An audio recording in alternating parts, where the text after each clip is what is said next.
silence. Mine began the night I realized I was the only one still trying to be heard. My name is Trista Parker. I'm 28 years old, and this is the story of how I learned that love doesn't end in flames. Sometimes it just fades until you can't feel the warmth anymore. When I first met Jimmy, I thought he was the kind of man who made ordinary moments feel cinematic. He was wild where I was careful, loud where I was quiet. He could turn a grocery trip into an adventure, a late night drive into a confession booth. I was drawn to that fire, and for a while we burned bright together. We'd been together for 2 years when I started noticing small cracks. Nothing dramatic at first, a missed call here, a forgotten plan there. The kind of things you excuse because you love someone. But over time, the excuses piled up like dust on glass, dulling everything I thought we were. It started when he got promoted at his marketing firm, the job he used to complain about endlessly. Suddenly, he was staying out late, attending networking events that somehow always ended at rooftop bars. I tried to be supportive. You deserve this, I'd tell him when he came home smelling like whiskey and perfume that wasn't mine. He'd kiss my forehead and say, "You worry too much, Trista. It's just work." But even then I could feel it something shifting. His attention, once sharp and warm, was now scattered distant. I'd talk, and he'd scroll through his phone. I'd reach for his hand, and he'd pull away to answer a message. Then one night, I heard a name I hadn't heard in years. Emma. His ex. The girl he used to say taught him how not to love. I ran into Emma at the agency mixer, he said, casually sipping his beer. She's doing great. We actually caught up for a bit. I froze. You caught up? He shrugged, eyes glued to the TV. It's not a big deal, Trista. We're adults. It's just conversation. But over the next few weeks, Emma's name kept slipping into our life like an unwanted echo. Emma says hi. Emma's team is killing it this quarter. Emma just got back from Italy, good for her. Each mention chipped away at something inside me. I told myself not to overthink. I'd always been the grounded one, calm, rational patient. I wasn't going to turn into that jealous girlfriend who couldn't handle a conversation. But love becomes heavy when you're the only one holding it up. One Friday night, I cooked dinner, his favorite, the one I used to make when we were broke and happy. Caramelized pork jasmine rice and ginger soup. He came home late, smelled like bourbon and strangers, and didn't touch a bite. Not hungry, he muttered, loosening his tie. I waited, tried to sound calm. Jimmy, can I ask something? He sighed, like I'd already ruined the night. What now? You've been somewhere else lately, I said softly. Even when you're here. He leaned back, eyes tired but cold. Not everything's about you, Trista. That hit harder than I let him see. I didn't say it was, I whispered. I'm just trying to understand what changed. He scoffed, shaking his head. God, you're so serious all the time. You make everything heavy. Maybe that's the problem. Maybe I just need a break. I blinked. A break? Yeah, he said, his tone casual, rehearsed. Just some space to breathe. Space from what? From all this, he said, waving vaguely between us. You, me, work, everything. I feel like I'm living the same day over and over again. I stared at him for a long second, trying to find the version of him I used to know somewhere behind those empty words. Finally, I nodded. If that's what you need. He seemed almost relieved. Thank you, he said, his voice soft now. You'll see, this'll be good for us. He left that night with a duffel bag and his usual cologne, but for the first time the scent didn't comfort me. It felt like smoke after a fire. As I stood by the window watching his car disappear down the street, my chest tightened. I told myself it was temporary, that sometimes people need space to find perspective. I believed it. I wanted to. But deep down under all that hopeful noise, a small, quiet voice whispered something I didn't want to hear. He didn't need space. He needed permission. And I had just given it to him. That night I sat alone at the dinner table, the food cold and untouched. Outside, the city hummed like nothing had happened. Inside, something in me began to unravel slowly, silently, almost mercifully. I didn't cry. I didn't scream. I just sat there staring at the empty chair across from me, realizing that love doesn't always explode, sometimes it evaporates. And when it's gone, all you're left with is the sound of your own breathing, wondering when exactly you stopped feeling like home to someone. The first week without Jimmy felt like living in a quiet house after a storm. Everything looked the same, but nothing sounded right. I kept myself busy, work errands, anything to stop me from checking my phone. I told people, we're just taking some space. I even said it with a smile, as if I believed it. But silence is a strange thing. It starts out peaceful, then turns into something that hums beneath your skin. By the end of the second week, it wasn't peace anymore. It was distance stretching further every day. His social media told me more than his words ever did. Photos at rooftop bars, drinks clinking, new faces, new laughs. He looked happy, or at least he looked like he wanted people to think so. And then came her, Emma. At first, she wasn't in the pictures. Next time, drinks on me. Then one photo made it clear Jimmy's hand on her back, her head leaning just close enough. I didn't even feel anger, just a kind of numb clarity, like watching a movie I already knew the ending to. A few days later, my phone buzzed with a message from Mia, a mutual friend who'd always been good at staying neutral. MIA. Hey, are you and Jimmy still together? Me. We're on a break, I guess. MIA. I hate to be the one to say this, but I saw him out with Emma last weekend. They were holding hands, kissing. I thought you should know. I just stared at the screen, not even blinking. Then I typed thanks, Mia, and turned my phone face down. That night I sat on my bed, staring at the space where his hoodie used to hang on the chair. The air felt heavier than usual, like even my apartment knew something had shifted. I didn't text him. Not that night. Not the next day either. I waited until the following evening when the calm had settled just enough for me to keep my voice steady. He opened the door looking surprised, but not guilty, just inconvenienced. Trista, you could have called. I didn't think this was a text kind of conversation. He crossed his arms, eyes already defensive. Okay, what's this about? I heard you've been seeing Emma again. His jaw tightened, just a flicker, but I caught it. You're listening to gossip now, so it's not true. He hesitated, then shrugged. We've hung out a couple times. But Trista, we were on a break. You can't be mad about that.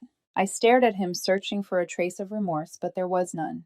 Only that quiet arrogance people wear when they've already rewritten the story in their favor. You said you needed space, I said. Not a replacement. He laughed softly, like I was being dramatic. You're making it sound like I cheated. We weren't together technically, and honestly, Emma just understands me in ways you never did. The words stung, not because I believed them, but because they were rehearsed. He'd been waiting to say them. So you and I were done, the second you said you needed space. He rolled his eyes. Don't twist things. It's not that deep. Emma and I just talk. She's easy to be around. You make everything heavy. I took a deep breath. My voice came out calm, almost gentle. You call it heavy. I call it real. He sighed like I was exhausting him. God, this is exactly why. You overthink everything. I looked at him, the man I used to believe was my person, and felt something inside me go still. I didn't raise my voice, didn't cry. I just nodded slowly and said, Okay, Jimmy. If space is what you needed, you can keep it. He frowned. What's that supposed to mean? It means I'm done waiting for you to remember what you wanted. Trista. But I was already stepping back. You said you couldn't breathe. Go breathe then. I turned and walked away before he could answer. Down the same hallway we'd once stumbled laughing through at midnight, now echoing with the sound of my own footsteps. Outside, the air was cold and sharp. It felt like the world had just ended, but nobody else noticed. Cars kept moving. People kept talking. Somewhere, someone was falling in love. When I got home, I packed up the last traces of him, the spare toothbrush, the sweater he always left on my couch, the photo from our first trip together. I didn't throw them away. I just put them in a box and sealed it shut. Because that's what endings really are, not explosions. Just quiet decisions you make while folding someone's clothes for the last time. I placed the box in the closet and whispered to no one. That's enough. And for the first time in months, the silence didn't feel empty. It felt like peace trying to find its way back in. The first morning after I walked out of Jimmy's apartment, I woke up expecting to feel broken. But instead, I felt light. Not happy, not healed, just strangely light, as if someone had turned down the constant noise in my head. There were no texts waiting for me, no apologies, no, we need to talk, just silence. And somehow that silence started to sound like freedom. I began building a new rhythm.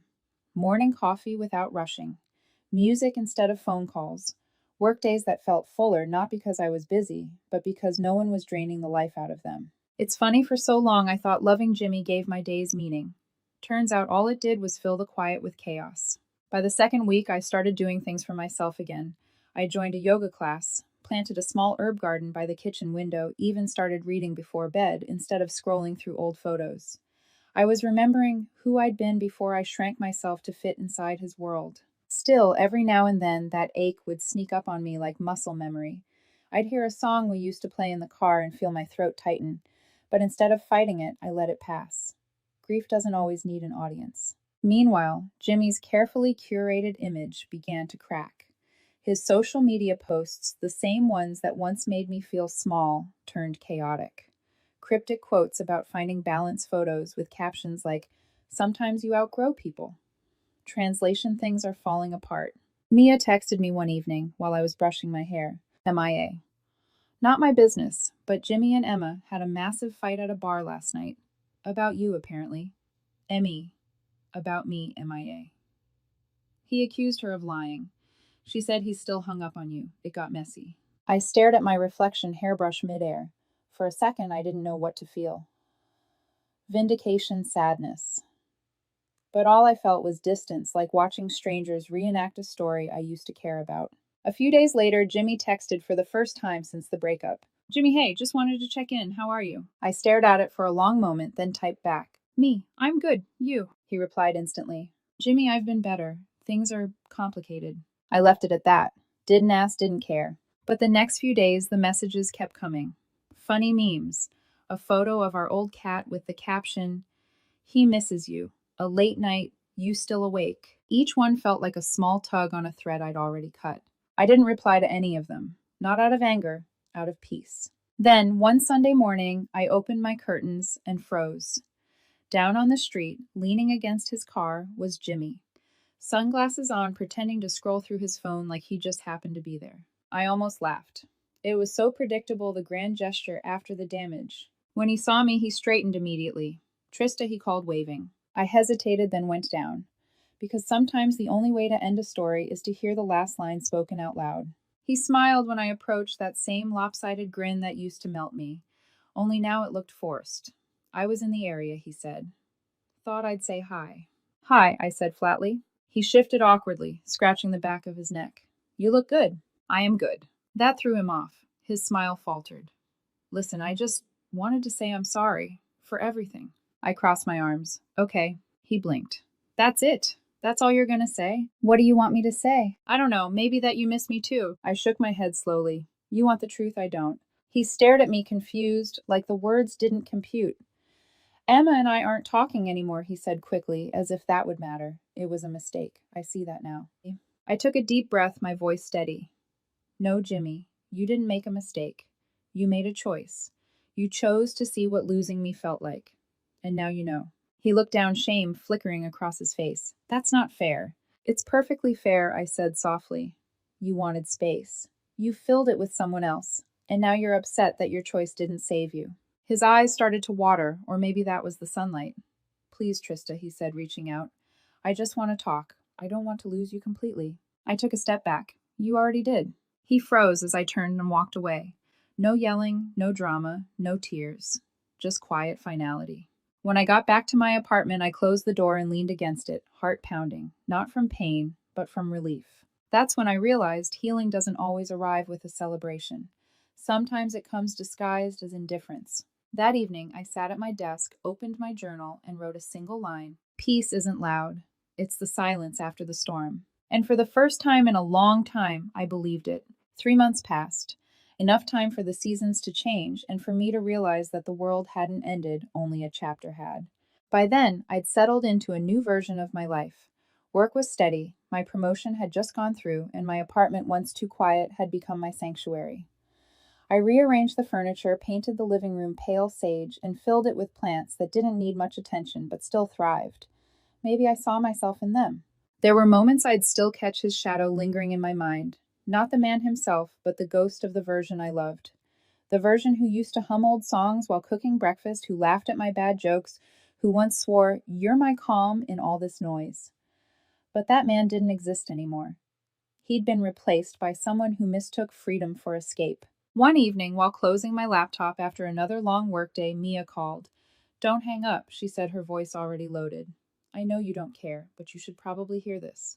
I sighed, leaning back on my couch. "If it's about Jimmy, I really don't need." "It's kind of bad," she interrupted. "He and Emma broke up. Apparently he found out she was seeing someone else behind his back. Then he had a huge argument with his boss and quit his job. He's been posting weird quotes about loyalty and betrayal." I let out a small laugh, not cruel, just tired. "That tracks." "He's been asking around about you," Mia added quietly. "I think he regrets everything." "Regret doesn't mean change," I said almost to myself. That night, as I washed the dishes, I found myself thinking about him anyway. Not with longing, but curiosity about how people can destroy something beautiful and then act surprised when they're standing in the ruins. A few days later, it happened. His name appeared on my phone screen again. Jimmy, hey, I know it's been a while. Just wanted to say I've been thinking about you. I miss you. I stared at the message. My hands didn't even shake this time. He'd finally said what I used to beg to hear: I miss you. But it landed differently now. I typed nothing back. 2 days later, another message arrived. Jimmy, I know I messed up. Emma was a mistake. You were the only real thing I ever had. I thought I wanted excitement, but all I found was noise. I reread it twice, not because I was tempted, but because I wanted to understand why it didn't hurt anymore. It was like watching someone apologize to a version of me that no longer existed. I finally replied, Me. I hope you find peace, Jimmy, but don't look for it in me. He didn't answer. That night I sat by the window journal, open pen, hovering over the page. I wrote slowly, letting each word find its place. Some people think they lose love because of timing or mistakes, but sometimes they lose it because they mistook care for control, loyalty for comfort, patience for weakness. And by the time they realize it, the person they took for granted has already learned to live without them. When I closed the journal, I didn't feel righteous or proud, just free. Weeks slipped into months. Work got busier. I started mentoring a new intern, a bright, eager girl named Tessa, who reminded me of myself at 22. She once asked, How do you stay so calm all the time? I smiled, because I've already lived through chaos. I didn't mean Jimmy specifically, but maybe part of me did. Sometimes peace looks boring from the outside, but to those who've tasted chaos, peace feels like luxury. Then, one Friday afternoon, I was walking back from a meeting when I saw something on my phone that made me stop mid-step. A new post from Jimmy, a black and white selfie with the caption, Sometimes you don't realize what you had until it's gone. But I could tell it wasn't for them. It was for me. For a moment, I almost felt sorry for him.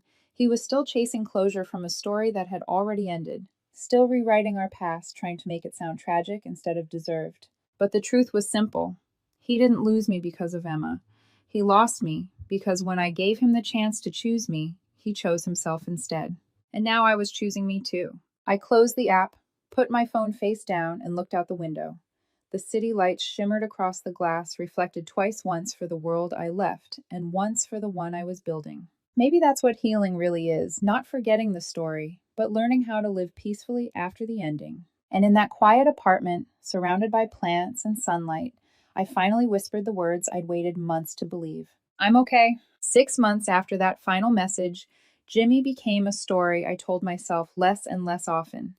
He'd faded into the background noise of memory, familiar but no longer haunting. Then one Thursday evening, life decided to test my peace. My company was hosting a networking event, downtown, soft jazz, expensive lighting. Too many people pretending to like the wine. I wasn't planning to stay long.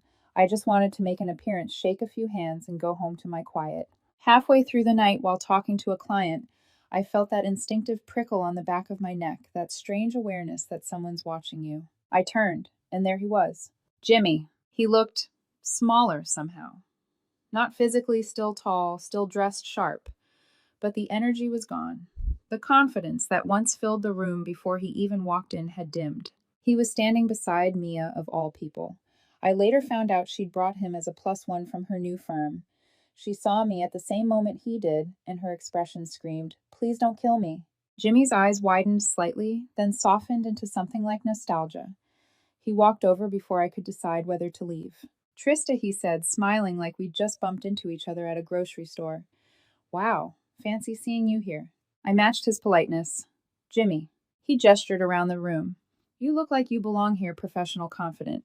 I heard about your promotion. Word travels fast. He laughed awkwardly. Yeah, guess it does. A pause stretched between us, the kind filled with all the things people want to say but can't anymore.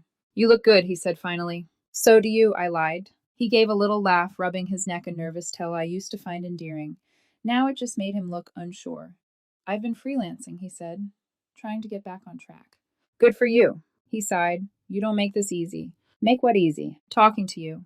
His voice softened. I know I messed up, okay. I'm not here to rehash everything. I just thought maybe we could start fresh. Grab coffee, no expectations. For a moment, I just looked at him, at the man who once made me believe I wasn't enough, now standing here trying to reclaim a version of us that no longer existed. Jimmy, I said quietly, I don't hate you, but I don't have a reason to see you again. He frowned. You really think it's that simple? It is. He let out a short, humorless laugh. You can't just pretend we never existed. I'm not pretending, I said. I just stopped living in the past. Something flickered behind his eyes, anger maybe, or desperation. You used to love me. I did, I said evenly, until you made sure I couldn't. The words hit him like a slap. He blinked, lips parting as if to argue, but no sound came out. A few people nearby glanced our way, sensing the tension. He noticed too because he forced a smile, that same brittle mask he always used when his pride was cracking. You think you're better than me now, he snapped under his breath. Just because you got a promotion and a new wardrobe? I stayed still. No, Jimmy. I'm not better. Just healed. His voice rose slightly too loud for the room. You think walking away makes you strong. You're just cold, Trista. You've always been cold. I looked at him for a long moment, then said softly, No. I was patient. And you mistook patience for weakness. That landed hard. For a second, I saw the realization in his eyes that I wasn't the same woman he'd left behind. People were definitely watching now, pretending not to. Jimmy straightened, smoothing his jacket, forcing a grin. Whatever he muttered. You'll regret this someday. Maybe, I said, but not today. And with that, I turned and walked away. The sound of my heels against the marble floor was the only thing I could hear. I didn't look back once. Later that night, Mia texted me, MIA. I don't know what you said to Jimmy, but he broke down crying in the bathroom after you left. He told someone, she's not the same girl I hurt. I stared at the message for a moment, then smiled faintly. No, I wasn't the same girl. I'd outgrown her, the one who waited for him, explained herself, begged to be seen. I poured myself a glass of wine, sat by the window, and watched the rain trace lines down the glass. He had called me cold, but the truth was, I'd just stopped burning for someone who only ever wanted warmth when it was convenient.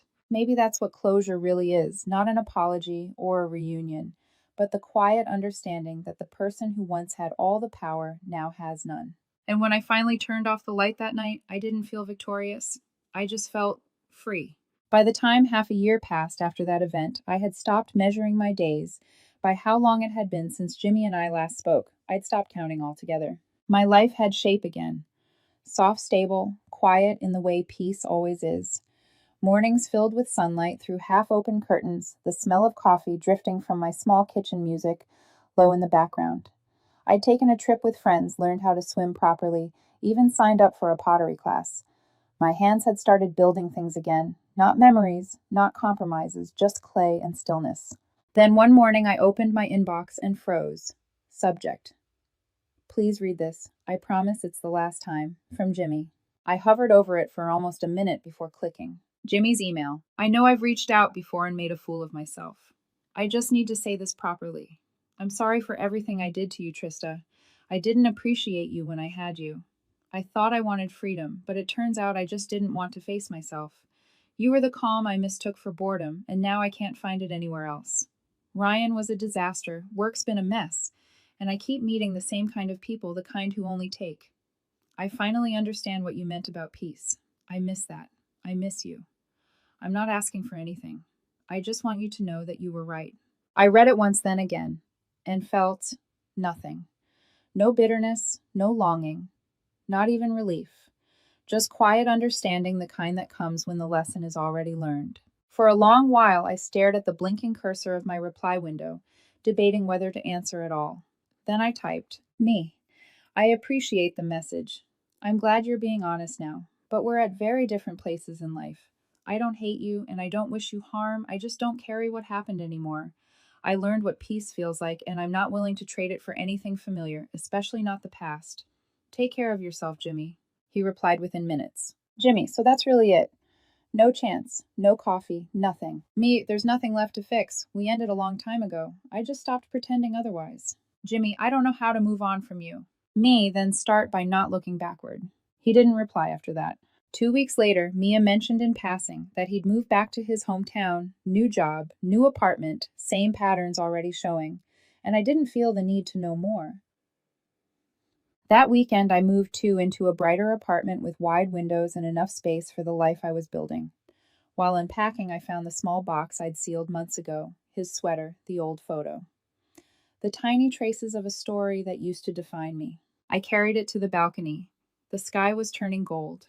One by one, I dropped each thing into a bag for donation, not in anger, but gratitude. Because even mistakes can become mirrors if you stare long enough. When the last piece was gone, I stood there, hands empty, heart steady. That night, my friends came over to celebrate the move. Laughter filled the space that had once been crowded with silence. At one point, Mia raised her glass and said, "You know you're glowing lately." I smiled. "It's the piece." She grinned. "Keep it. Don't ever trade it." I nodded. Never again. Later, when everyone left, I sat on the couch, wrapped in a blanket, watching the city lights blink against the horizon. For the first time, I didn't think about Jimmy at all. Instead, I thought about Trista, the woman who had survived it all, the one who'd learned that love isn't supposed to cost your dignity, that silence can heal louder than any apology, and that sometimes the most powerful thing you can say is nothing at all. I whispered into the stillness, half smiling I didn't win. I just stopped playing. And outside, dawn